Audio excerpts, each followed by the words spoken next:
and I said this before on the show, you don't come in with Blitzkrieg, with dudes in Hugo Boss uniforms, with heavy weaponry, with tanks. You come in offering medicine. So the real tyranny, this is why I harp so much on the disease. They hype it, they hype it, they hype it until the big one fucking hits. And it's a way to get you pre-programmed and relaxed. So when the big one hits, that big tsunami wave, the actual real genetically engineered Marburg virus or aerosolized Ebola, you're trained to not take it seriously. And then you will respect the lockdown when people are bleeding out of their assholes and their ears and their internal organs are liquefied. You will respect the social distancing. You will be all germophobic and neurotic and wiping every surface down and cleaning your ventilation system. You get what I'm saying? When the big one hits, and they're going to profit the whole way up, dude. And then you follow the money. You'll know when the big one hits. Look at how much money is starting to pour into these fucking bonds, dude. This whole new financial sector of the economy is being created from crisis. And you have all these DSL laboratories, 2, 3, 4, all over the world. You have the 6 in Ukraine. How many do you think are in China? How many do you think are in America? How many do you think are in Russia? You have all these superpowers trying to get in pole position to get the next generation of cutting-edge weaponry. You have all these geopolitical events going on. You have all this war. You have every incentive in the world because Satan's playing all the nations off against each other. You don't want to lose the AI war. You don't want to lose germ warfare. You don't want to profit off this new casino that we built. Everyone else is. And then the crisis grows and grows until the straw that broke the camel's back. And everyone just gets habituated. Oh, they hype. Bird flu wasn't real. This wasn't real. That wasn't real. Till it fucking is. That's why we pay attention to this. That's why I have a whole sector in OSINT app, and I meticulously track diseases because I want to know the wave that's going to crest. Baby, your favorite North Korean is on this. I just don't think the same thing would work a second time. We have not been hit with aerosolized Ebola yet. We have not been hit with smallpox. Yeah, I understand, weaponized. obviously. But what I'm trying to say is they can't fake another pandemic. They faked the last one. They're not going to fake it, Chase. That's what I'm saying. Like, you fake it and you profit. You fake it and you profit. And then it gets to even if they were trying to fake it the whole way, they're still going to lose control of this. And then an accident, like you said, will really happen involving real life implications and consequences and real life fucking deaths.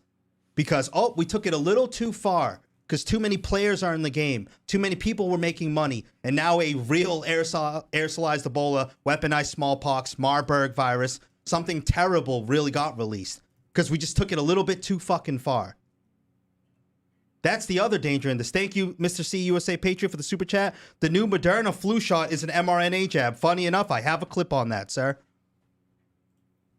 Keep going, Bach. I'm looking for a specific clip. It might take me a couple of minutes. What's the clip you're looking for? Daddy wants to know. I'll tell you when I find it, if I find it. Yeah, well, I mean, that's so I'm not here trying to bore you to death, man. But this is the time. I'm not bored. I'm just pushing back. I'm having a great time. This is the time and the place to be keeping a watchful eye on this, dude. Back to that biblical passage. Rumors of disease and real disease. I know I butchered the shit out of it. You see the infrastructure's already been laid out. Bro, every Walmart in this country has a contract with FEMA to be converted into a FEMA center. Yeah, I knew that. Yeah. And that was under Obama, dude. So, if you see a foundation poured, you see walls put up, you see ceilings and gables being erected, you know something's being constructed. Like, how retarded would we be to not pay attention? It would have paid off to be in blissful ignorance before, up until this point. I think we're at that Malcolm Gladwell moment. We're hitting the tipping point, bro.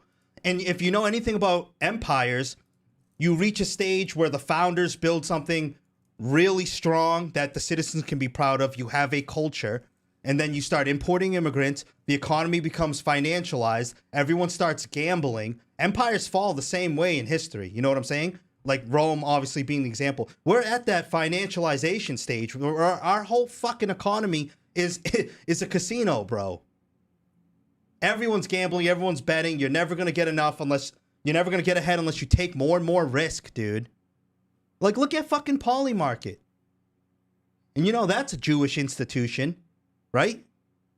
Look at the percentage of OnlyFans girls. And I know most aren't going to make it. We discussed this the other night. Most, you're going to sell pictures of your putty on the internet. You're going to figure out that you got $4.99. Oh, I made $300. These pictures on the internet forever. But it makes you take bigger and bigger risk. Well, if I'm already selling my body on the internet, I should go do porn. Well, if I'm doing porn, I should just go be a prostitute. Or if you're a man that's trying to get out of your parents' house because you can't afford to live, I'm going to start jacking cars. I'm going to join a gang. I'm going to sell drugs. I'm going to work for the cartel. I'm going to start transporting immigrants around.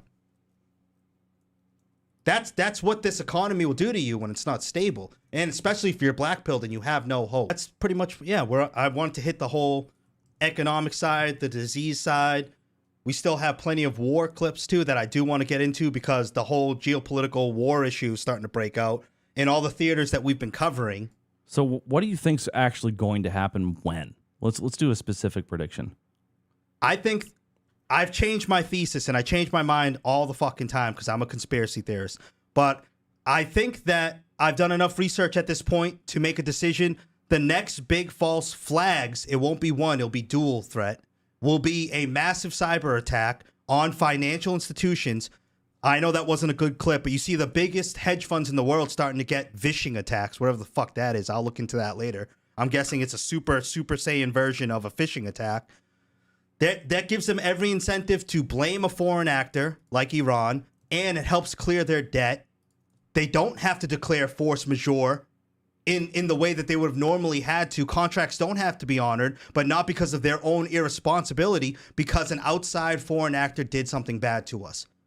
When in reality, we looted, we inflated, we stole. Our greed is the reason why you're in this position, and we're not going to get the blame. Because, can't access the computer systems. Iran hacked us.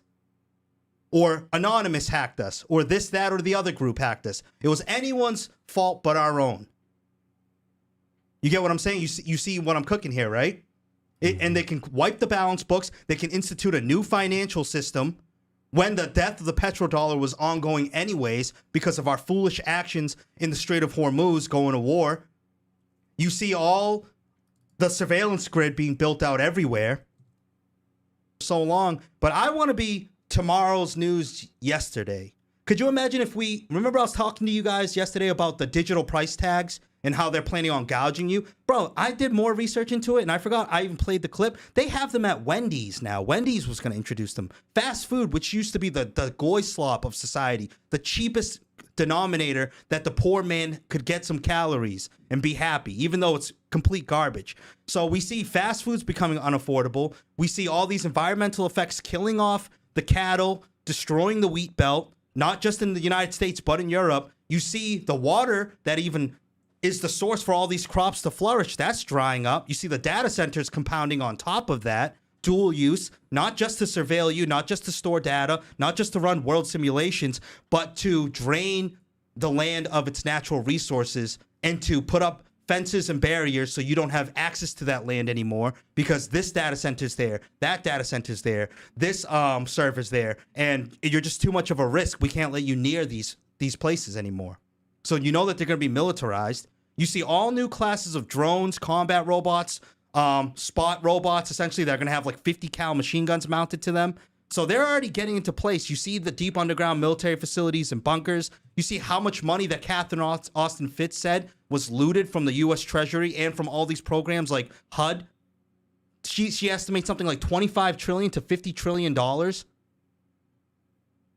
And then, we have the gall to just sit here and be like, whatever, man. Like, because we've been desensitized to all this bullshit. That's the fucking problem. But the big one's coming, man. And your favorite North Korean will be here manning the station of the information war. Tomorrow's news fucking last week. Right? Did you ever find that clip? Keep going. Bro, my tongue's starting to hurt a little bit. Well, let's play my clip. Can we play a clip while you're waiting? Yeah, I think I found one that I want to play. This is from 11 years ago. They house some of the most dangerous viruses and deadly bacteria in existence. Pathogens like Ebola, anthrax, and smallpox.